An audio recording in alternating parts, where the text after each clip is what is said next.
ಏನಪ್ಪ ಆಗ ಕೇಳಿ ಸರ್, ಅರ್ಜಿ ಹಾಕಿದ್ಯಾ? ಆಗ ಕೇಳಿ ಸರ್. ಮಾತಂತೇಳಿ ನಾನು ಮತ್ತೆ ಊರಿಗೆ ಅಲ್ಲಿ ಪೇಪರ್ ಇಲ್ಲದ ಸರ್, ಗಾಡಿ ನಂಬರ್ ಬೇಕಲ್ಲ? ಅದೇ ಹಾಕಿ ನಿಮಗೆ ಫೋನ್ ಮಾಡಲ್ಲ ಸರ್, ಕೊಟ್ಟೋಗ್ಬಿಡುತ್ತೆ ಸರ್. ನಿಮ್ಮ ಮತ್ತೆ ಬರ್ಬೇಕಾದ ಸರ್ ಇಲ್ರಿ. ಸ್ವಲ್ಪ ನೀನು ಬರೀ ಇದಕ್ಕೆ ಲೆಕ್ಕಕ್ಕೆ ಹಿಡಿಬೇಡ, ಇನ್ಮೇಲೆ ಎತ್ಕೊಂಡು ಇಲ್ಲ ಸರ್, ಲೆಕ್ಕಕ್ಕೆ ಹಿಡಿಬೇಡ. ಇಲ್ಲ ಸರ್. ನಾನು ಹೇಳ್ತ ನೋಡ, ಎಲ್ಲ ದೊಡ್ಡ ರೈತರು ಇರ್ತಾರೆ, ಎಲ್ಲ ಇರ್ತಾರೆ ಸರ್. ನಮ್ಮ ಪಾಡಿ ನಾವು ತೆಗೆದು ನೋಡು ಸರ್ ಎಷ್ಟೈತೆ ಅಂತ. ಇರ್ಲಿ ಬಿಡಲಿ, ಅವನ ನಾನು ರಿಸ್ಕ್ ಹೋಗ್ಬೇಕು, ನಾನು ತೊಗೋಬೇಕು ನಿನ್ನ ಸಲುವಾಗಿ. ಅದನ್ನು ಹಾಕ್ಸಿ ನಿಮಗೆ ಫೋನ್ ಮಾಡ್ತೀನಿ ಸರ್. ಆರ್ ಡಿ ನಂಬರ್ ಬೇಕಲ್ಲ? ನಿಮಗೆ ಒಂದು ವಾಟ್ಸಪ್ ಮಾಡಲ್ಲ ಸರ್. ಅವ್ನಿಗೆ ಹಾಕಿ, ಮಂಜುಗೆ ಹಾಕು, ಅವ್ನು ನನಗೆ ಹಾಕ್ತಾನೆ. ಆತ ಫೋನೇ ಇದು ಮಾಡಲ್ಲ ಸರ್, ಅದೊಂದು ದೊಡ್ಡ ತಲೆ. ನಂಬರ್ ಐತಾ? ಇಲ್ಲ ಸರ್, ವಾಟ್ಸಪ್ ಅಂದೇ ಮಾಡಿಬಿಡಿ ಸರ್, ಫೋನ್ ಮಾಡೋದು. ಒಂದು ಕಡೆ ಐತೆ ಅಲ್ಲಿ ಹೊರಗಡೆ ಸರ್. ಅವ್ನು ಕೊಡ್ತಾನೆ ನೋಡು, ರಮೇಶ್ ಅಂತ ಐತೆ.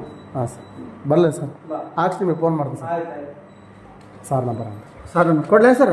ಹಾಂ ಕೊಡು. ಹೌದು ಸರ್.